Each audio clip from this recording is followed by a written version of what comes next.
Okay, yay, we're recording. So I just want to introduce my audience to Laura. I've known Laura for, maybe a decade or something now, right? Has it been that long? Yeah, a long time. She was a camp counselor at the summer camp that I run. And then we got back in touch a little over a year ago, right? Was that how long it's been? Yeah. No, two. Two. Beginning of 2018. Yes, true. And we've just been on this journey kind of together of flow. So when the idea in my head that this flow, living in flow, could be a real thing is right when Laura kind of came back into my life. And so she was the platform for listening to a lot of the stuff that was just in my head. And she's really great at sort of processing and then utilizing some of that information in her own life. So I asked her to come on and for us to do this Zoom call so that we could kind of just get her perspective on what flow is. You hear a lot from my perspective or, Shelly or some of the other people that I do work with, but not Laura. And so I thought this could be a really great conversation for us to share to the world, because when we talk, I'm like, we could go for hours and hours because it's just so effortless. So I thought, let's just see what happens. Let's just have a conversation. So here we are. I am so honored to be here. So why don't we start with just give me a little background about you, so that way anyone who's watching who doesn't know knows a little bit about you, and then let's just dive in and talk about flow. Yeah, I am Laura Thomas, and I'm originally grew up in a small town in Nebraska, and have always found myself connecting to and very inspired by the global activity around the world, but living in such a kind of homogenous, insular environment, it's been quite a stumbling block of processes. But I ended up getting to travel to over 25 countries and study abroad in Africa. And I feel that I'm always mixing wisdom with complete and absolute childhood novice. But really I think I've been in the corporate sector for a little bit, but my passion in my master's is in mission driven organizations from an international level. Because my journey has always linked local to global. I've always seen patterns that other people can't quite understand me, but I see it, and I've always seen it. That is been the quest of my life, and the curiosity of my life is I do see things connected. And because I'm I wasn't born into flow. I think it's important for people that are in the discovery process and really uncomfortable with stepping outside of the systems in place. That can be really great learning and hope for people that are just on that part of the journey. Like, what? Like, what are you, it's so far out there idea. And I want to be that bridge. I've always wanted to kind of be a bridge. And the last 3 years of my life have been absolutely volatile, to some that I think it would be very easy to say I've been living people's worst nightmares, because I had to get out of a marriage. And I had a young baby with me. And then I had to take a really big step away from my professional path, and letting the universe refine me, and not even knowing what I'm doing in being that bold. Mm-hmm. And it's just been a really humbling, beautiful journey where I have developed so many strengths, and I wouldn't change it for the world. It has been amazing. So let me ask you this question then. What, to someone who is in that dark night of the soul, you know, that in between one life and going into something else, that kind of, I'm no longer this thing, but I'm not yet something else. What have you learned from your experiences over the last few years that you could or could offer someone else who might be in that situation? I think a beautiful quote. I live by quotes, and even when I was younger, I found strength and wisdom when I read about other people sharing their wisdom. And I learned at a very young age the danger of believing conventional wisdom, like I defied it however I could. And I'd say the biggest thing, I've been so grateful for people that have stepped out of the narratives of the status quo and kind of poured their heart out for us to just grab as we're in these volatile transformations, and we feel like we have no goal. But Elizabeth Gilbert just, I read another one of her quotes that's in all of us. In all of us, there is a peaceful core, a very powerful, peaceful core in each of us. And I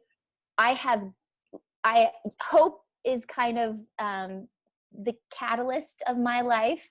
And I think letting go, and I never wanted to live a conventional life. I always feel the inner adventure spirit in me. But I think the big thing that I learned that I would share with other people is, first of all, you're not alone. And there's such a loneliness in the dark night of the soul, and defying safer paths that just don't feel right. And Eva, you've been one of those beautiful lights in the dark. And also, and I think there's many things, but intuition is real. You hear a lot of people saying it from kind of a conventional narrative, like trust your gut, but it's from such a detached thing. It's like almost like eat your vegetables, trust your gut, and but it's not applied in our normal culture as what I think intuition truly is, which is this deep, deep, deep connection to the greater universe. And that has that's been the journey I've been on. But I think the other thing that has been the best advice from maybe you and others was just the idea that you do not have to know the path before you to be brave enough to take the steps in the dark. And this is very emotional because I'm literally in the nexus of this process where I am literally my own rat. I say this a lot. I'm my own rat in my own study. Because all of these philosophers since the ancient of times, to Elizabeth Gilbert, Brene Brown, Eckhart Tolle, Eva, all these people, I'm a researcher. I'm a qualitative researcher. So I know when themes emerge, and I feel confidence in the themes that people have talked about, that there's something more out there than just playing it safe. And I was never nurtured as a child to do that. I was nurtured to play it safe. And so I have this internal dialogue that I've been slowly stripping away and saying, don't listen to that voice. Listen to this feeling. It's more feeling. It's not this narrative, this inner critic. And my inner critic is still there, but we're now kind of friends. It's like an inner critic that's like, I know I'm not going to really change any of your behavior, Laura, but I just want to let you know I'm concerned. And hey, and that's been, I think, I'm a very visual person, and to me, I see it as just this dialogue but this interpersonal dialogue between two parts of me. And my whole life, the inner critic has won up until this point. I mean, it has led my life in ways, but at the same time, Eva, is I've always called out to God, universe, who knows who's out there listening, saying, I want my life to mean something. I really am okay sacrificing myself for, if something's out there that I could do for the greater good, take me. Like, I'm not okay with a boring existence. And so I feel that a lot of those conversations I've had just shouting in the dark as a little kid when I was so trapped, I feel those are coming into manifestation. But letting go of the ego has also been the most gratifying thing of my life. The idea that we have to be something, to have love and to have respect, and that we have to climb a ladder to be valued. And I don't believe that anymore. And that inner critic is always saying, hey, Laura, maybe you should try to do something to get on a billboard or to get another brownie point or something. And the intuitive piece that's kind of really installed a home in me for good is like, you're enough. And I know you're broken and healing, but you are enough. And let me take over. Let me, you're tired, Laura, you're really tired. Let me take over and quit fighting yourself. Yeah, that's so beautiful. I was taking so many notes of things you were saying. I'm like, oh, that's a good point. Oh, that's a good point. Oh, that's a good point. So let me dive into a couple of these things. So I'm going to go, I'll start with things some that you just said, and then we'll kind of go backwards a little bit. But you talked about layers. You talked about Elizabeth Gilbert, who I absolutely love and adore, and I think is so profoundly connected to divine intelligence. Like when she sits down to write, I really feel like the universe just pours through her, into, and even when she speaks too, when she just gets up and speaks. And same with Brene Brown. I feel like when Brene Brown just gets up and speaks, it's an outline in her mind, but she just goes from the heart, and it's her genius zone. It's really where both of them just thrive, and they know that. And that's why they're so powerful in this world. And that's why they're so successful. It's like, they know what their genius zone is, and they're just like right there with it.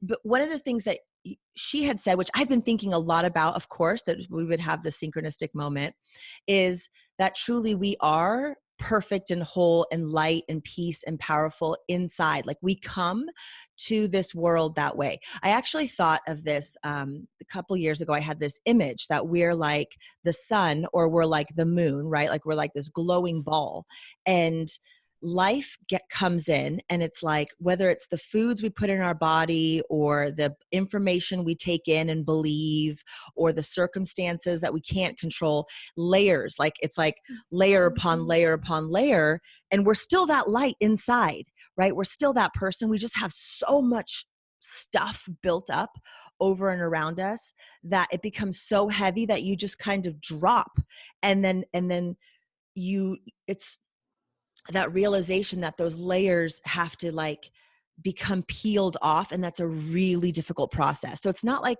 you're broken and you need to be fixed. It's more like this, like letting go, like you said, letting go, and just letting the plan play out, and letting where the universe needs you to be, where your essence is needed most, where your puzzle piece can fit the best, connected to everyone else. Like when I think about oneness, I think here's me and here's everyone else. Well, to everyone else, like we're all narcissistic, or a little bit, or should be a little bit. Like, how can I fit into my community the best, or my family the best, or the world the best? And I just need to do my part the best that I can do today, right now.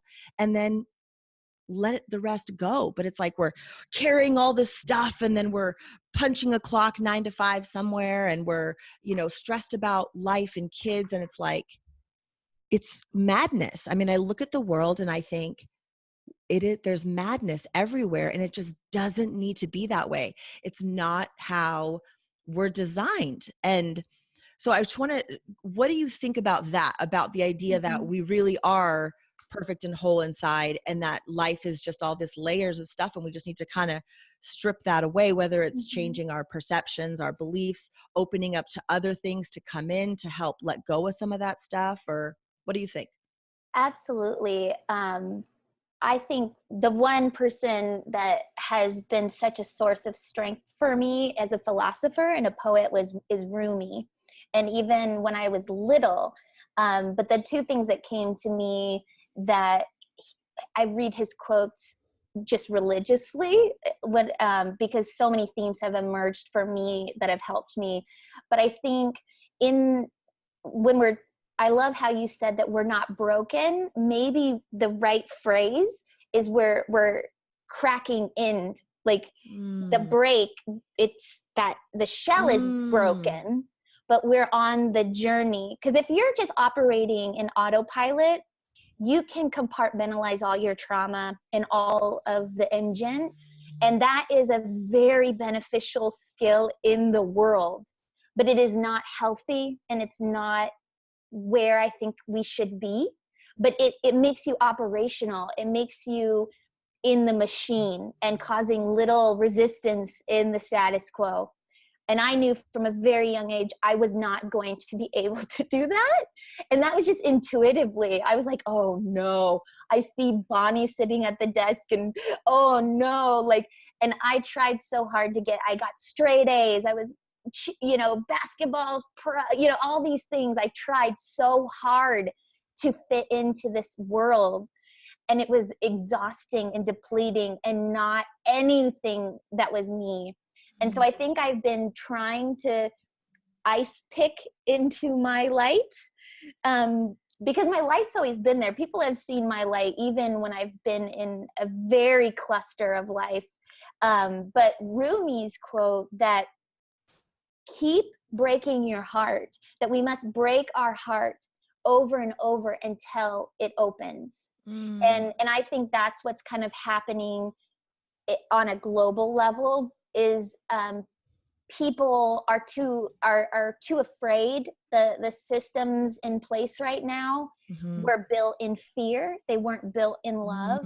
They were built in fear. And so the having known the true depths of fear in my darkness of letting go and having to let go, and just this dark experience that I had, I get it. It is bone chilling process to let go and step outside of the status quo, even because you're benefiting in there's a continuum, but you're benefiting in basic needs when you live in the fear-based cycle. Like, it's meant to give you enough of a pellet so you come back tomorrow and you shut up and you do your work. and that is what I was supposed to do, and I could never do it. When I was 22 and had my first job, I was like, oh my God, I can't sit at a desk for I can't do it. And so I was already manipulating the process and saying, hey, I'll just travel and visit all the clients. And I'll be in the office one day a week. And that one day was like torture. I was like, how? And I'd look around and I'm like, how are they doing it? And I'm like, oh no.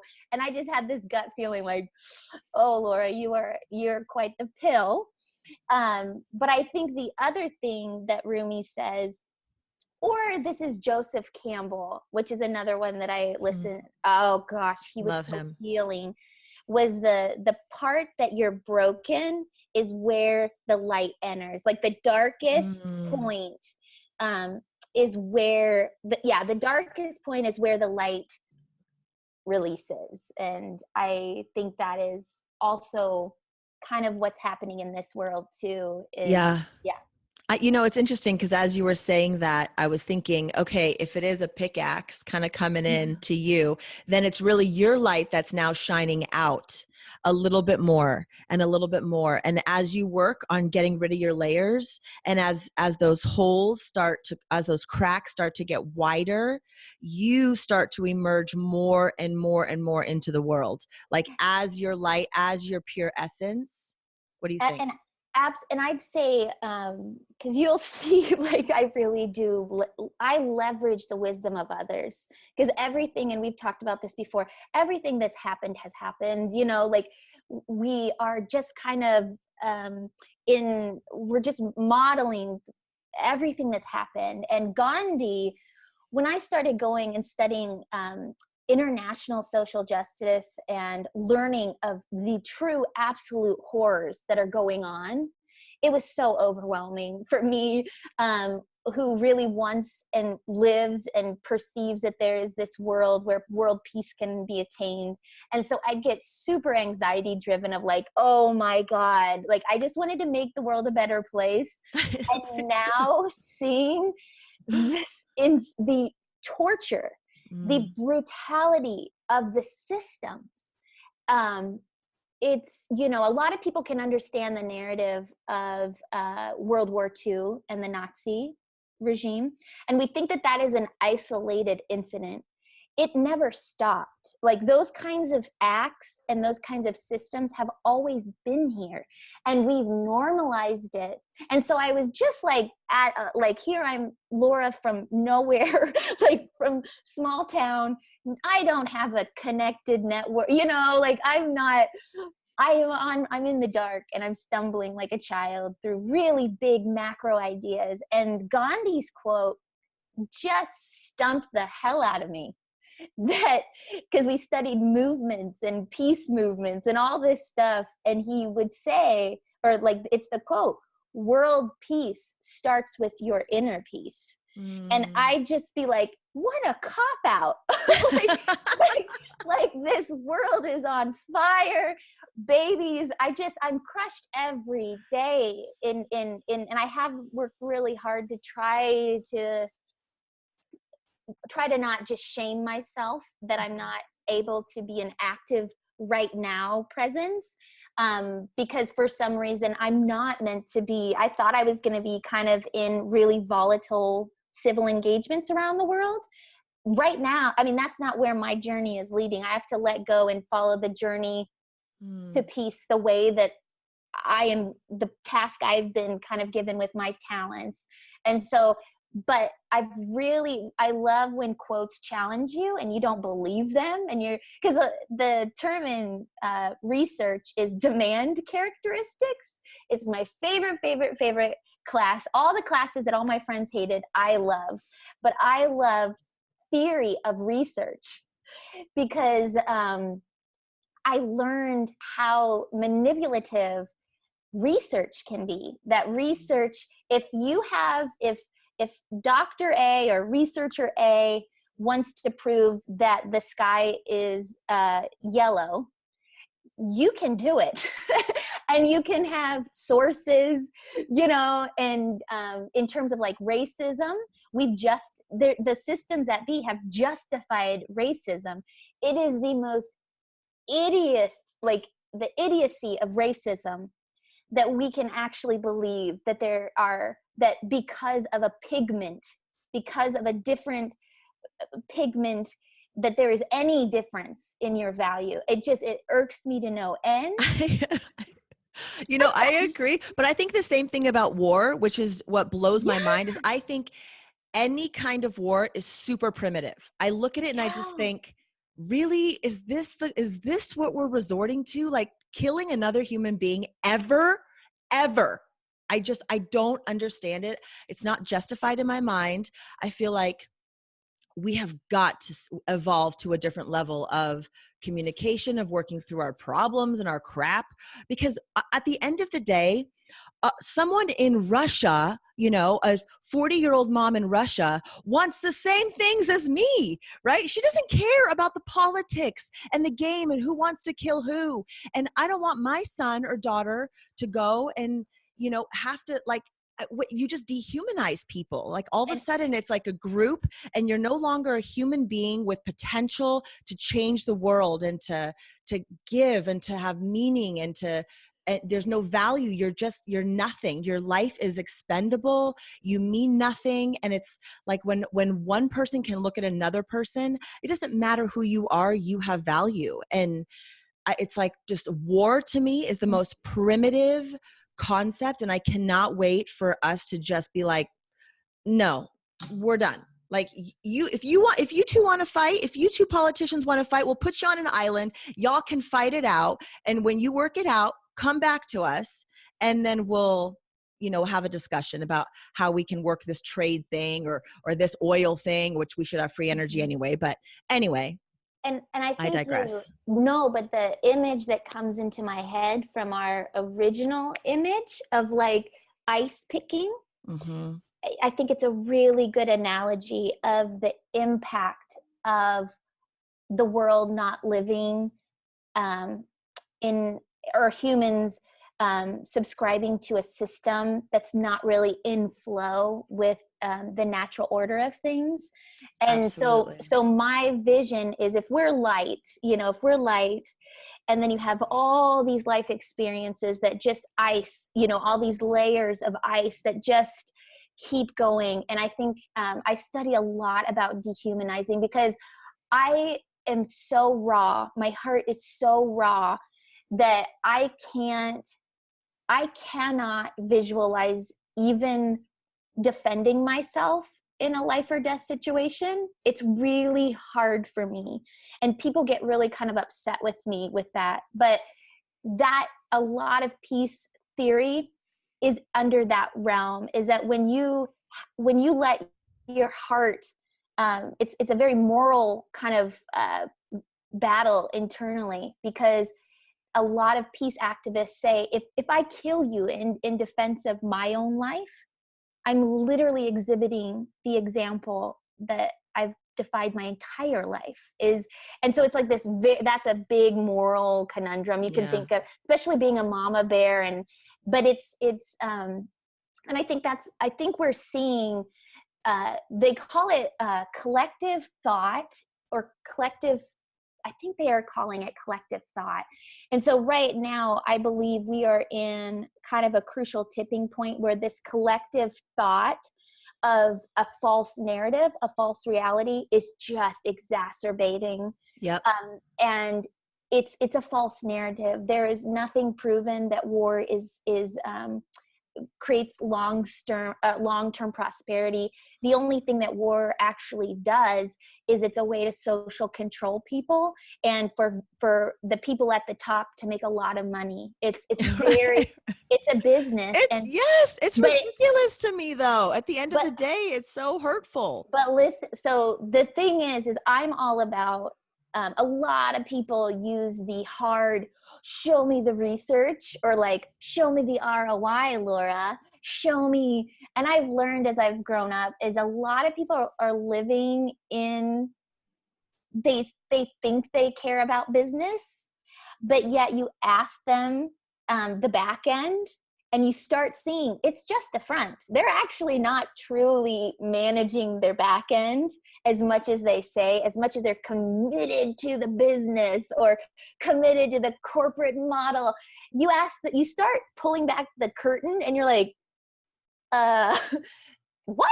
And I had to learn that because I'm very naive. I'm always going to be naive. And I think that's a good thing. But I had to learn, okay, that was just kind of what people do, is they're not even committed to the lifestyle that they've dedicated their life to, or like the machine. They're not even committed to the machine. They're just doing what they can to get the reward to provide for their families in the way that we've been taught and coached to do.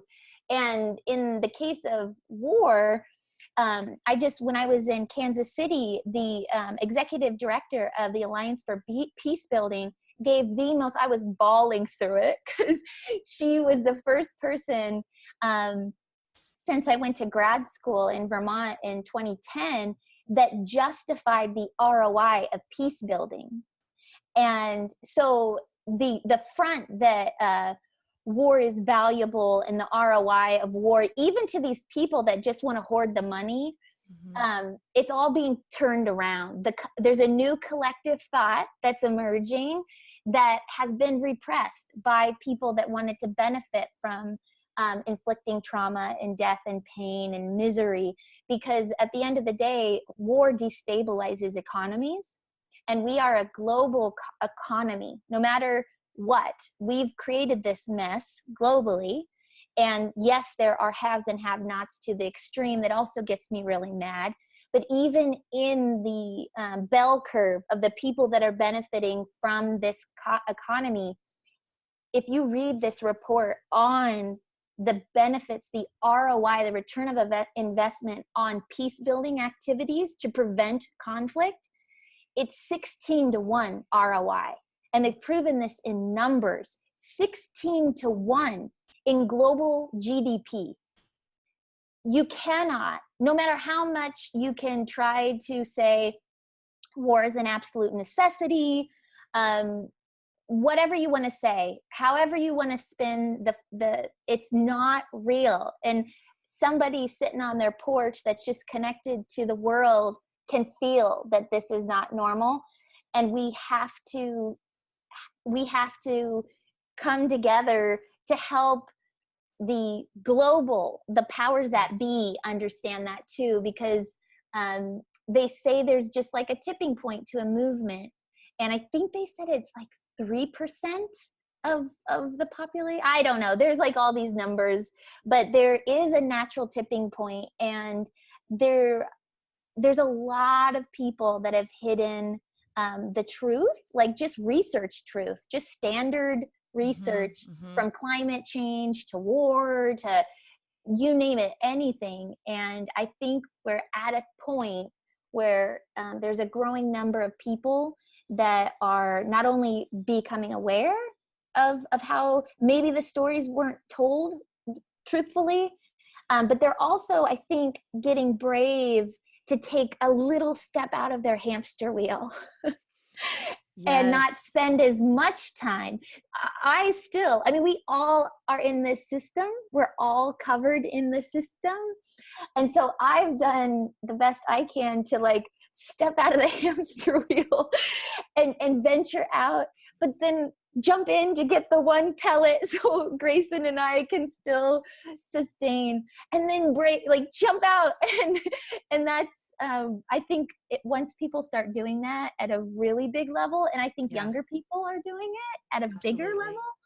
Yeah, just to kind of raise that consciousness. I love your analogy. So thank you for that. I think it's great. I also think, and I would love your opinion about this, is I feel like when a group has been suppressed or pushed down, oppressed long enough, and there's a bigger number of them, then they eventually, like, it either breaks or it has to evolve, right? It has to, like, there's no other point for it to go. I mean, that's, I think, every revolution, it's like the tipping point, like they were just like, enough is enough.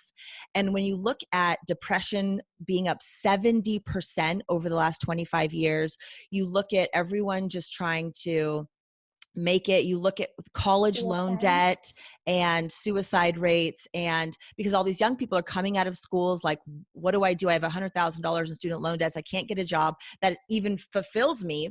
So, I might as well move back home and just do whatever. And then you've got the people who have been in the system now, who are maybe closer to my age or even older, who are like, this wasn't what it was supposed to be like. Like we talked about Woodstock, in that documentary that's out right now. And that was in 69. And I think about where those people are today. And, those are our senior citizens. And I'm like, you were such cool people. Like, why did that movement stop? Like, why are we not so much more advanced? And I think maybe there just wasn't enough people hurting. Like, do we really have to make it so we're hurting enough to see that there are better ways? Like, collaborating is the way to go. When I look at how people hoard their research just so they can, because of who's funding it, or because of, they want their name on the research paper for the ego side of it. And I think, honest to goodness, if you spent 72 hours and took people over all different systems, from like the woo-woo, like the real high, crazy woo-woo stuff, all the way down to like the roots, like the science, the hardcore, and you go, okay, global warming, let's go. And you put those people in a room together, and everyone in between, like the business person, and, you take kind of each of like the ways that people sort of view life, and you put all those people together to solve one common problem, and everyone's open, full disclosure. This is what I know. This is what I have to offer. I think we could solve huge problems in 72 hours. Like, no joke. I don't know why I keep seeing it in my mind, but I just see like this convention of people who come together, who just say like, we're here to truly solve it. We don't care if no money is made from this. It's not about that. We don't care whose name is on it. Like, we're just here to solve the problem. And three things that came from that, and then I have to leave. I'm going to leave at 11:40, so I have a little bit. Okay, go. I totally believe that I think we share that vision. It's not just you and I. I think as you go on the journey of discovery and into your own dark, the conclusion's the same. Like, I think it's a universal conclusion. I by no means am anywhere near the end of my journey. But the things that I think that are halting this process is the systems that we've created that are rooted in fear and ego and money. Absolutely. I think that we have a false belief that self-preservation is the key. I do not believe self-preservation. I think it's I think it's a lie, because absolutely no one can live. You would die from day one if you believe that theory. If mothers just put humans, a baby in a bed once they were alive, we'd all be dead. Other animals in the wild, absolutely. The baby's born, they're on their own. You hatch those turtles, they're gone. Humans, we have to work together. We are absolutely dependent. And our systems prove or try to navigate you through this self-preservation. I got to get this title. I got to get this reward. I got to slice and dice and fake out and make friends and backstab them because I've got to preserve. It's like such a game. It's a pony show is what I call it. But I made a little meme that I use a lot to just calm down, because I think humor is so key, and that's been coached through the centuries. Humor is so important when you're trying to answer these or trying to be a part of the bigger healing.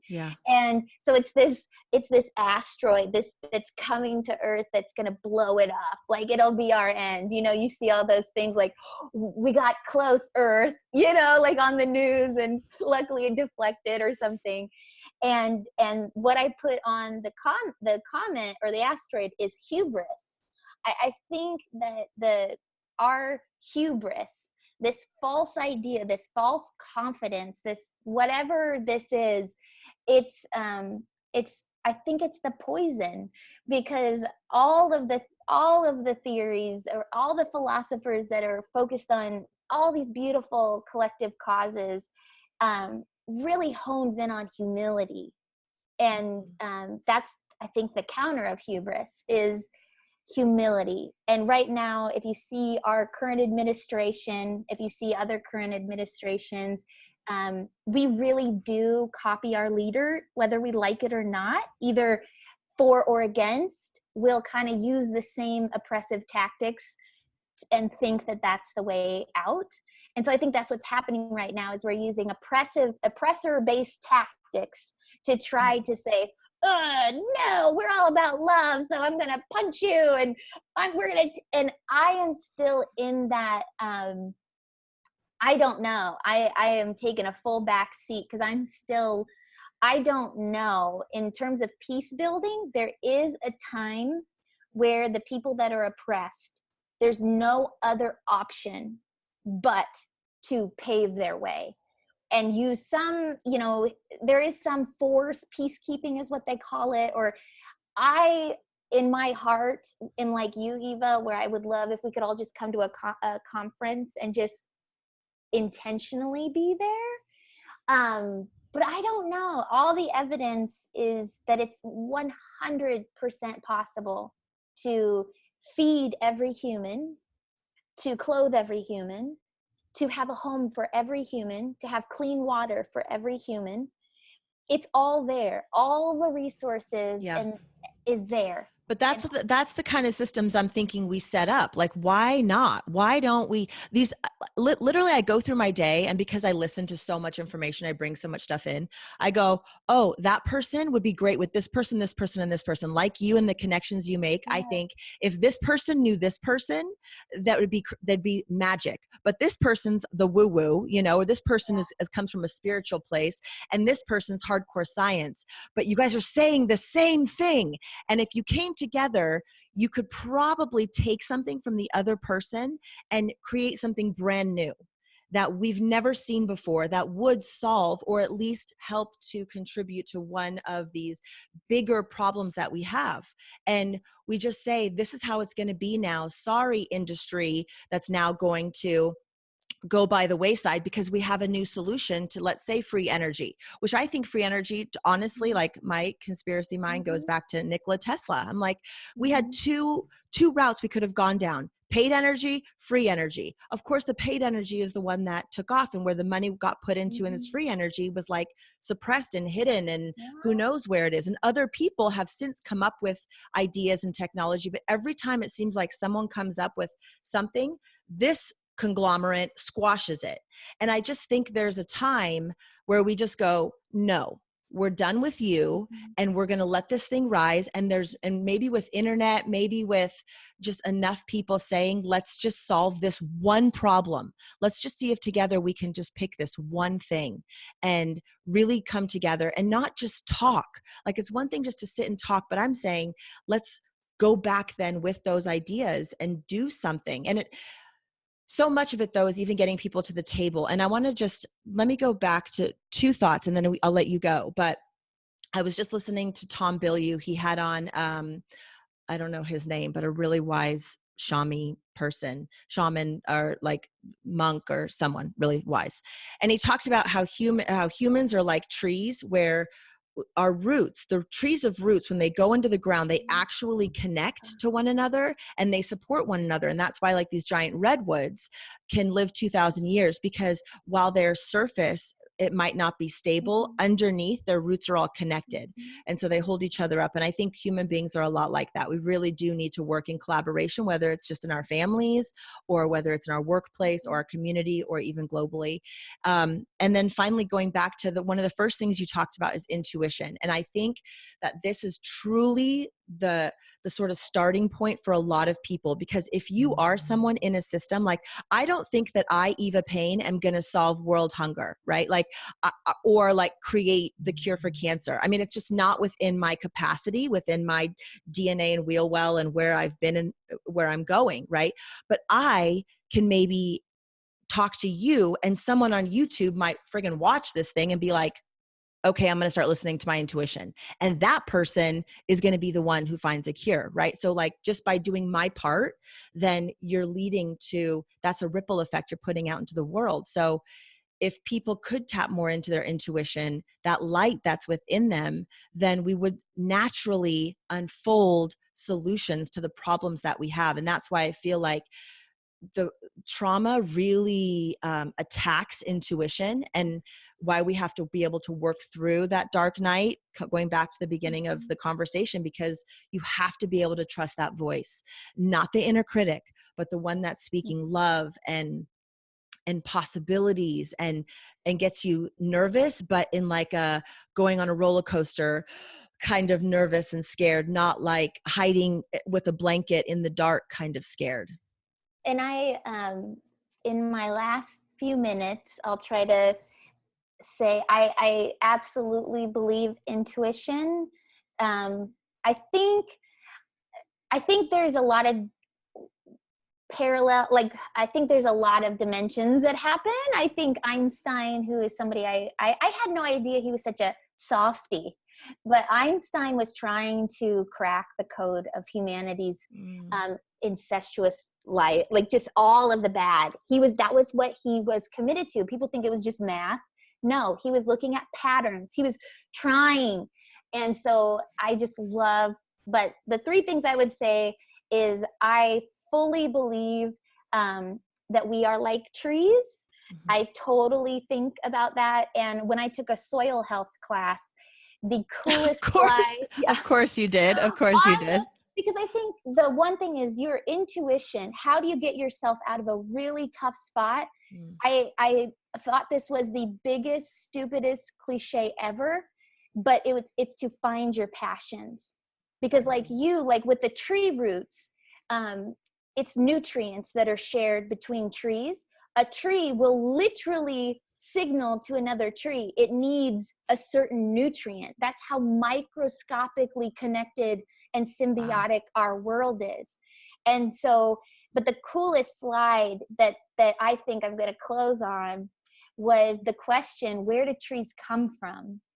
And we intuitively think from the ground, but they actually come from thin air. They come from the sun and the chemicals in the air and the composition, and they and I can't quite go into the details because I'm not a science person, but it was the most, oh my gosh. So it's that back to the thing is like, while we are on our intuition journeys, if we can start and unlock, and I do think, like Joseph Campbell and a lot of the theorists say, is trauma may seem like the worst thing in the world, but it is actually the axe pick that saved my life.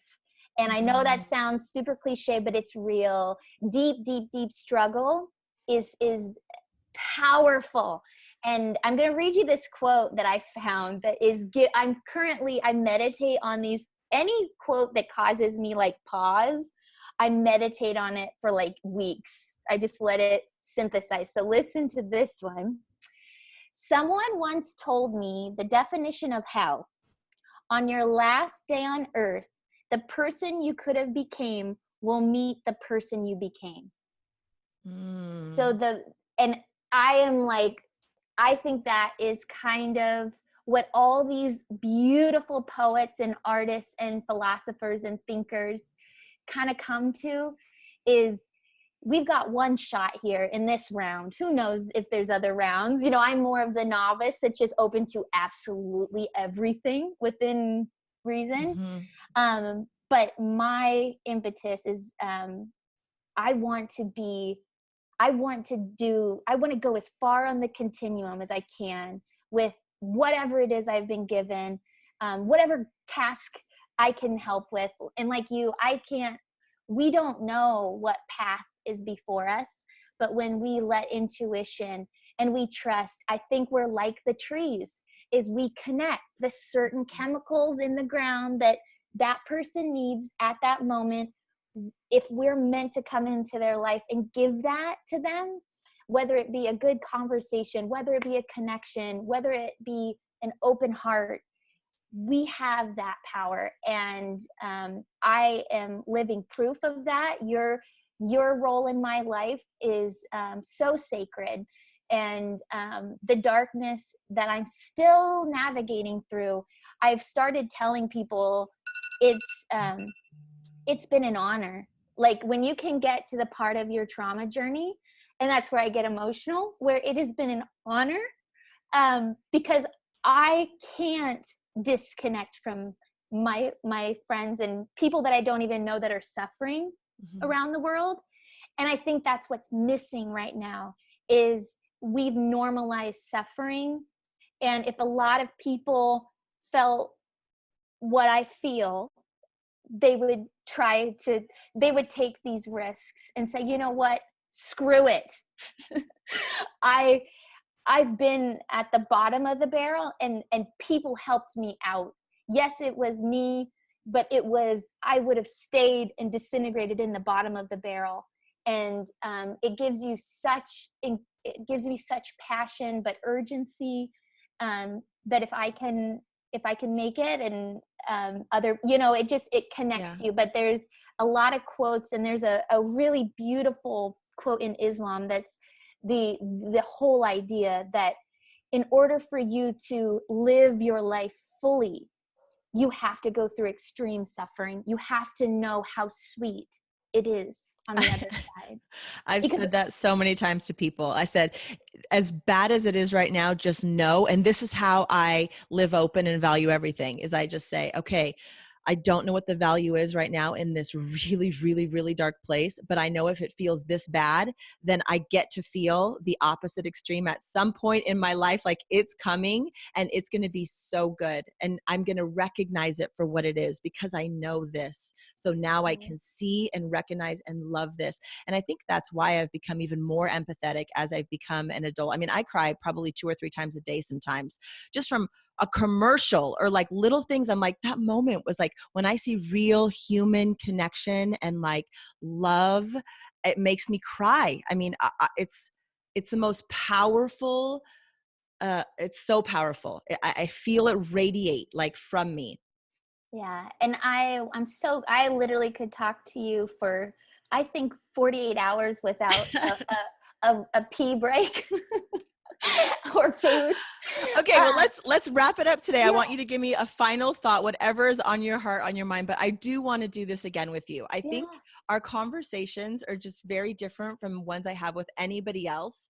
And I think when you find someone that you can have these really sort of philosophical, but also very realistic and tangible with solutions and ideas for solutions, or it's fun, and who knows who it can help out there. So I would love to just continue this and see where it goes, even if it's just for us. I would. It's so healing, and this is, I think, just what you've done for me, and what I hope I've done for you shows the possibilities of the world.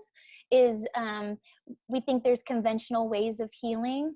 There's other ways that are super simple, and we've detached ourselves from healing our own selves and letting others heal us. But I'd say the final thing I'd say is something that I've meditated on many long ago, is your struggle is your superpower.